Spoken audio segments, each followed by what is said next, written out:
নারী কর্মকর্তা ও কর্মচারীদের হাতা কাটা ও আঁঠোসাঁটো পোশাকের পরিবর্তে শাড়ি, সালোয়ার কামিজ, ওড়না অথবা পেশাদার শালীন পোশাক এবং পুরুষদের জিন্স ও গ্যাবার্ডিং প্যান্টের পরিবর্তে ফরমাল প্যান্টের সাথে ফরমাল শার্ট পরার নির্দেশনা দিয়েছিল বাংলাদেশ ব্যাংক। গেল ২১ জুলাই দেয়া হয় এমন নির্দেশনা। বিষয়টি নিয়ে সামাজিক যোগাযোগ মাধ্যমে শুরু হয় ব্যাপক আলোচনা সমালোচনা। এমন পরিস্থিতিতে পোশাক নিয়ে নতুন সিদ্ধান্ত নিল কেন্দ্রীয় ব্যাংক।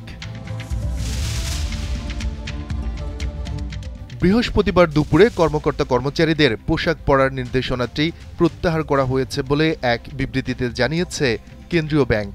ওই বিবৃতিতে বলা হয়, আগেকার নির্দেশনার বিষয়ে কোনো নীতিগত সিদ্ধান্ত গ্রহণ করা হয়নি এবং এ সংক্রান্ত কোনো সার্কুলারও জারি করা হয়নি।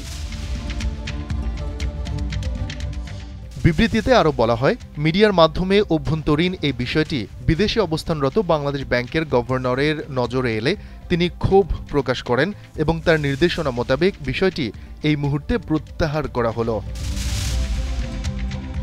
এর আগে গেল ২১ জুলাই বাংলাদেশ ব্যাংক সব স্তরের কর্মকর্তা কর্মচারীদের কী পোশাক পরতে হবে তা ঠিক করে দিয়ে বাংলাদেশ ব্যাংকের মানব সম্পদ বিভাগ নির্দেশনা জারি করে। বুধবার রাতে তা গণমাধ্যমে প্রকাশের পর শুরু হয় ব্যাপক আলোচনা সমালোচনা। শফিকুল ইসলাম শান্ত, দীপ্ত সংবাদ।